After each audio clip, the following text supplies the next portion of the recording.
सेठ जी, मेरी तो एक ही भांजी है, पता नहीं कौन सच बोल रही है और कौन झूठ बोल रही है। वैद्य जी, इसमें सच झूठ की कोई बात ही नहीं होती। आपने हम सबके सामने ये स्पष्ट किया था कि जो लड़की मेरे साथ मेरे घर पर रह रही है वही आपकी भांजी है। मुझे नहीं पता सेठ जी आपके घर में कौन रह रहा है। वैद्य जी की इकलौती बहन की इकलौती बेटी मैं हूँ, संध्या नायक।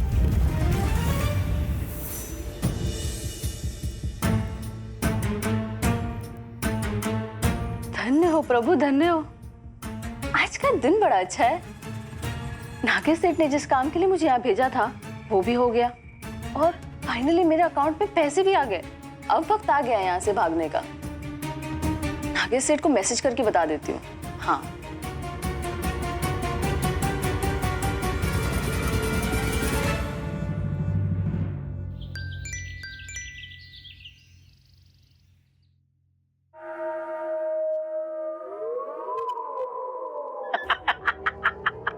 ये हुई बात।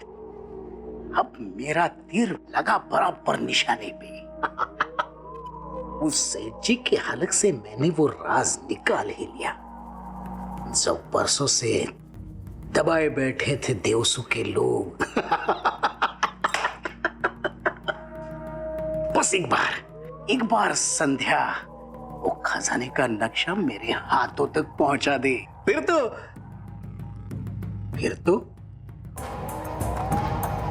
तो देवसू का पुराना खजाना मेरा, सिर्फ मेरा, नागेश सेठ का।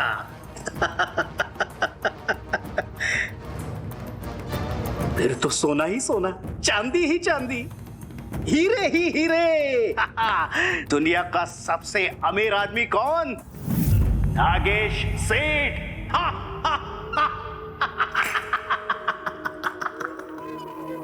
चलो नागेश सेठ का तो काम हो गया है, लेकिन जाते जाते सेठ जी को रिटर्न गिफ्ट तो बनता है। आखिर बेटी का इतना प्यार जो दिया है मुझे सेठ जी ने। चलो जाते जाते ये कमरा भी साफ कर देती हूँ।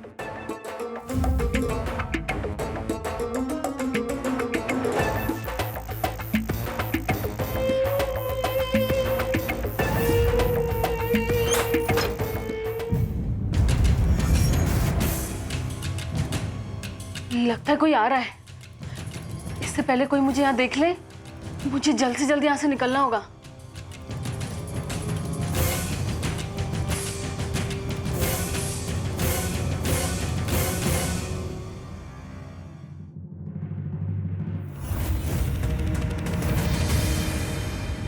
वैद्य जी, अपने परिवार वालों के बारे में पूछिए इस लड़की से, अभी सत्य सामने आ जाएगा। मैंने सारे प्रश्न पूछ लिए हैं सेठ जी, और सबके सब उत्तर सही है सेठ जी।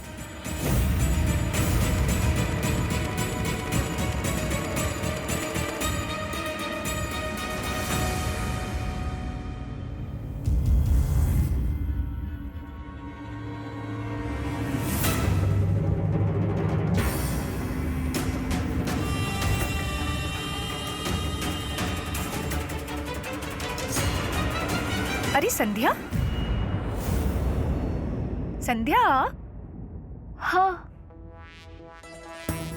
रात भर तो तुम जागती रहती हो और सुबह शाम जब देखो तब हवेली में घूमती रहती हो, लेकिन अभी तो दोपहर है। कहाँ जा रही थी? जी वो मैं पता नहीं ना तुम्हें कि तुम कहाँ जा रही थी?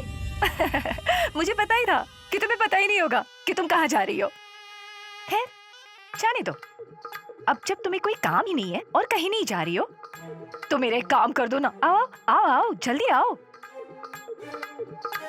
वो क्या है ना कि मेरा सर ना सुबह से फटा जा रहा है, थोड़ी तेल मालिश कर देना। सर क्या, मैं तो गला दबा दूं इस चापलूस बुढ़िया का। संध्या, कुछ कहा तुमने? नहीं नहीं, मैंने कुछ नहीं कहा। जी वो मुझे ना मामा जी के घर जाना था, उन्होंने बुलाया मुझे, मैं बस यूं गई और यूं आई। फिर आराम से आपके सर की मालिश करूंगी, ठीक है? ठीक है। वैद्य जी के पास जा रही हो ना? चलो मैं भी चलता हूँ, वैसे भी बहुत दिन हो गए उनसे भेंट किए हुए। मुझे तो वहां जाना था। वहां कहाँ? सीमा पे। अरे गणेश राव, तुम यहाँ पे? प्रणाम प्रणाम संभाजी भाव। वो मैं इन्हीं को लेने आया था। दरअसल देवसू की सीमा पर इनका बुलावा है। वो सेठ जी ने इनको बुलाया है। सीमा पे, और वो भी सेठी साहब ने? इसे लगता है बाजी और शहरी लड़की ने फिर से कोई गड़बड़ कर दी है। ए गनिया, बता ना, इसे क्यों बुलाया सेठी साहब ने? गणेश राव, गनिया मुझे सिर्फ मेरे दोस्त बुलाते हैं और किसने क्यों, कब और कहां बुलाया है ये बताने के लिए मुझे मना किया है सेठ जी ने। और फिर सेठ जी कहेंगी तो सच ही कहेंगी ना देविका की, मानना तो पड़ेगा। हाँ?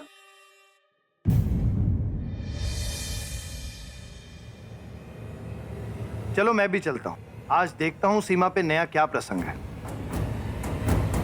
अभी रफू चक्कर होने ही वाली थी मैं, कहाँ फंसा दिया। लड़की, तुम जो कोई भी हो और किसने तुम्हें यहाँ क्यों भेजा है और ये सब नाटक तुम क्यों कर रही हो, ये हम नहीं जानते। लेकिन एक बात कान खोलकर सुन लो, ये देवसू है। यहाँ झूठ बोलना अपराध माना जाता है। ये तुम्हारे शहर जैसी जगह नहीं है जहाँ सच और झूठ एक समान बोला जाए।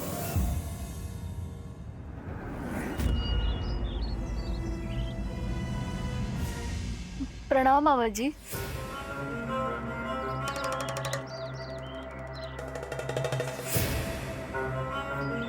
मुझे यहाँ क्यों बुलाया गया है? सब्र करोगे ना, थोड़ी देर में सब पता चल जाएगा।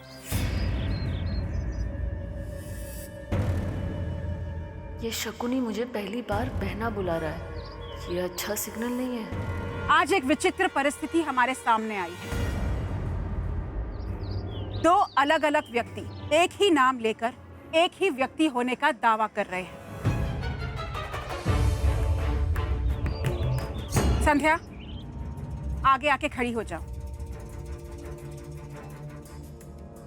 वो लड़की देख रही हो सीमा के पार, वो लड़की भी संध्या यानी कि वैद्य जी की भांजी होने का दावा कर रही है।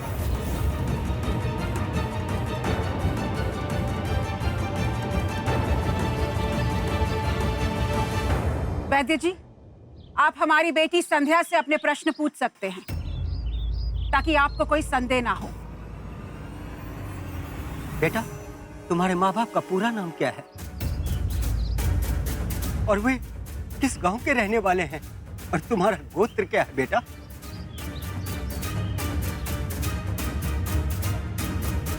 अरे मामा जी, बताया तो था मैंने आपको।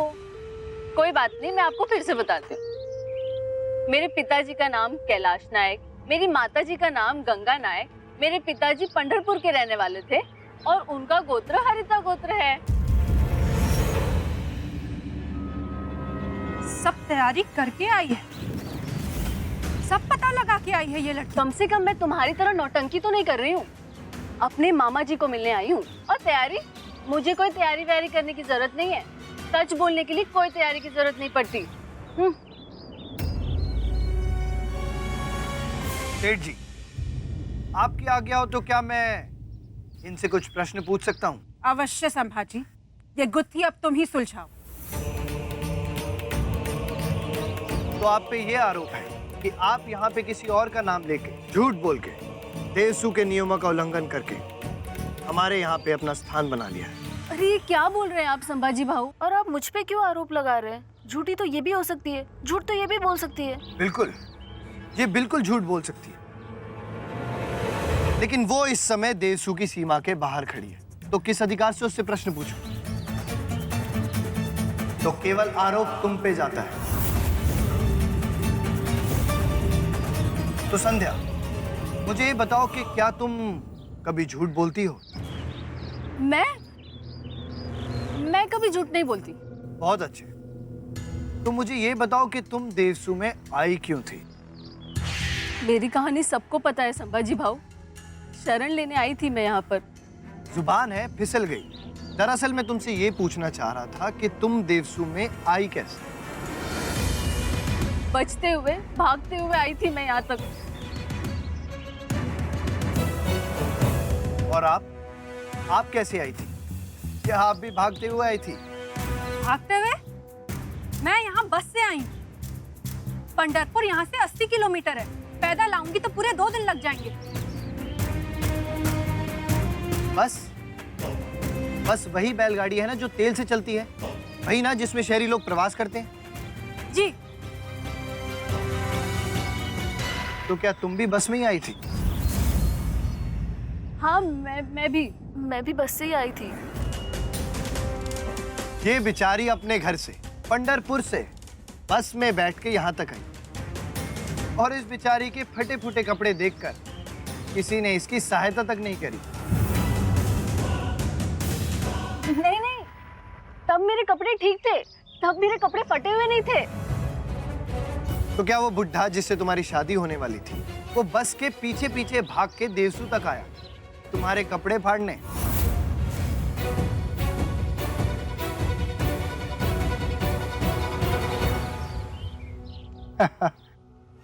वो क्या है ना संभाजी भाऊ, वो मुझे ना कुछ ठीक से याद नहीं है। मैं ना बहुत परेशान थी उस दिन, और क्या हुआ कैसे हुआ कुछ भी याद नहीं मुझे। होता है, कभी कभी ऐसी दुखद घटना याद नहीं रहती। जैसे कि वो घटना कि तुमने हवेली में बिल्ली देखी थी। वो हम दोनों बिल्ली को ढूंढ रहे थे। क्यों गोविंदा? हाँ।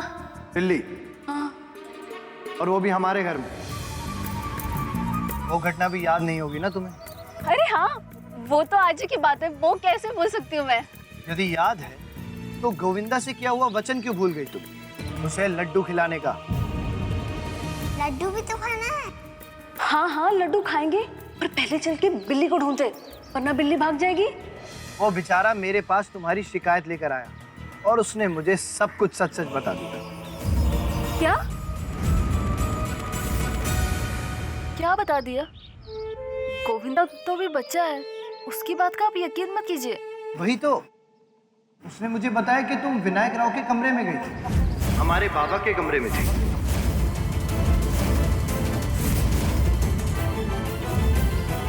क्या? मैं विनायक राव जी के कमरे में? मेरा वहाँ पे क्या काम? मुझे भी विश्वास नहीं। अच्छा हुआ आपने गोविंदा पे विश्वास नहीं किया। नहीं, तुम समझी नहीं। पहले मैंने भी उसकी बात का विश्वास नहीं किया था, लेकिन जब मैंने बाबा के कमरे की सलाखें खुली देखी, तब मुझे भी थोड़ा संदेह हो गया था।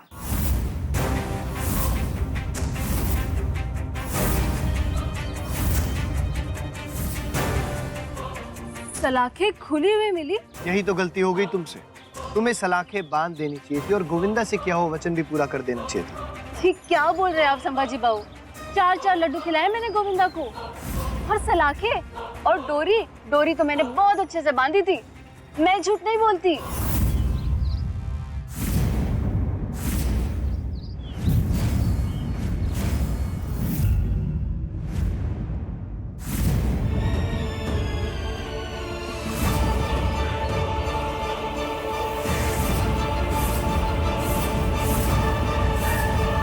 मुझे घुमा के बेवकूफ बना दिया। सच में अजगर है तो अजगर। जी हाँ, मैं गई थी विनायक राव जी के कमरे में। यहाँ आने के लिए झूठ बोला मैंने। बोलो क्या करोगे तुम?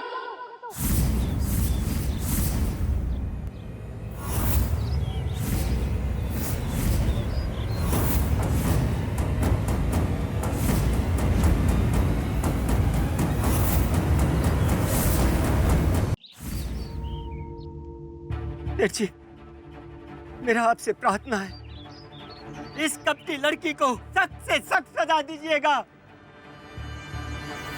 ये मेरे विश्वास को घात किया है सेठ जी, ये आपके विश्वास को घात किया है। ये पूरे देवसी गांव के साथ मजाक किया है लड़की।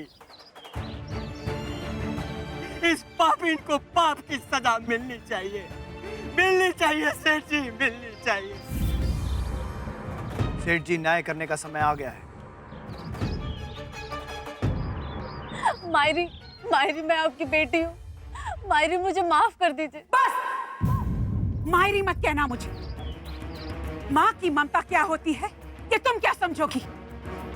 हमारे इस पवित्र गांव का मजाक उड़ाया है तुमने। तुम्हारे आज दिए गए इस धोखे की वजह से मेरे गांव के लोग किसी भी असहाय की सहायता करने से पहले एक बार सोचेंगे। राघव जी, उठा के इस लड़की को काल कोठरी में बंद कर दो।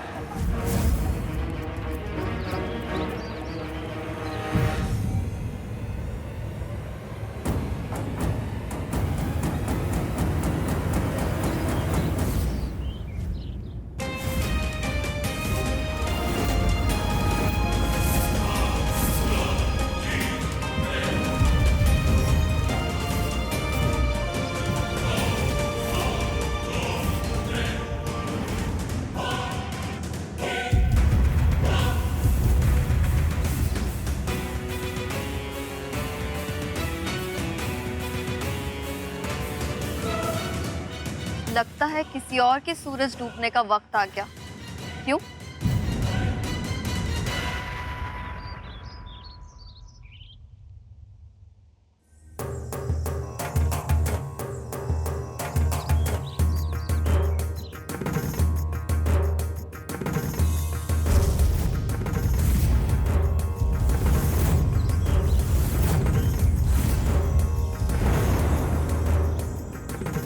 मारी ये बाबा के कमरे में क्यों गई थी? सेठी साहब, ये संध्या विनायक राव जी के कमरे में क्यों गई थी? और ये सब क्या है? छोड़ दो मुझे, छोड़ दो। तुम लोगों को कोई हक नहीं बनता मुझे काल कोठरी में बंद करने का। छोड़ो। मैंने इसको किसी के साथ बात करते हुए देखा था, लेकिन उसका चेहरा नहीं देख पाई। इतना बड़ा धोखा, वो भी सेठ जी के साथ, किसके कहने पे किया? सेठ जी, ये शहरी लड़की सही बोल रही है। ये नकली संध्या अकेले तो षड्यंत्र नहीं रच सकती।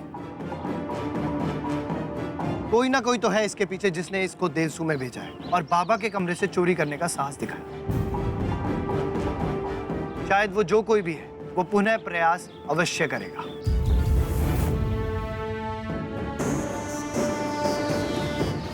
ठहरो। राघव जी, बताओ किसके कहने पर तुमने देवसू में पाप किया? मुझे कुछ नहीं पता।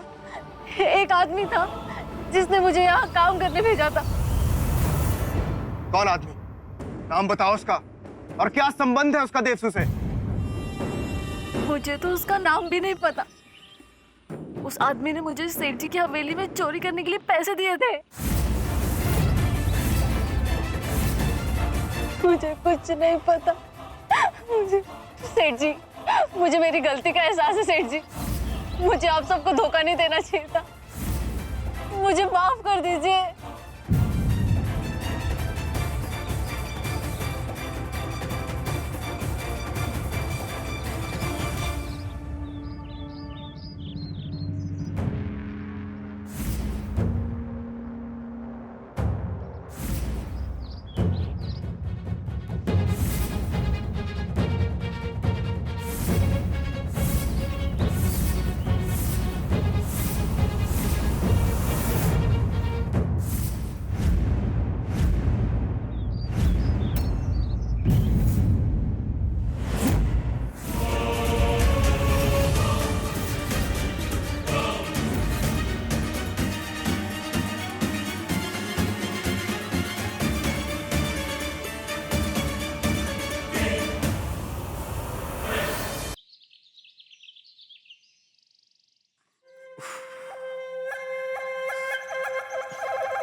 बस बेटा, हो गया। ये शिकायत कर दूंगी ना, ठीक हो जाएगा। माँ, संभाल के। स्क्रीम ले बेटा, अच्छे से स्क्रीम ले। वो क्या है ना, स्क्रीमने से ना दर्द थोड़ा कम हो जाता है। कितनी बुरी तरह बीटा है मेरे बेटे को। सत्यानाश हो उसका जिसने तुझे बीटा है। अरे आप वहां क्या कर रहे हो? जरा बेटे को भी सी लीजिए। देखिए क्या हालत कर दिए। अरे इस निकम्मे को सी करके करूं क्या? एक तो संध्या का कुछ पता नहीं, ऊपर से वो पप्या, उसका फोन नहीं लग रहा। क्या बाबा, आपको पता तो है देवसू गांव में नेटवर्क नहीं आता, इसलिए फोन नहीं लग रहा होगा। तू चुप कर नालायक, चुप कर। बड़ा WWF का चैंपियन बन रहा था ना, पिट के आ गया उस सेठ जी के बेटे से। अरे इतनी मेहनत करके उसको चुनौती देनी ही थी तो कम से कम अपने बाप को बताता, शायद जीत जाता। लगाया था बाबा, आपका इतना बड़ा फोटो लगाया था वहां पे मैंने, लेकिन कुछ काम नहीं आया।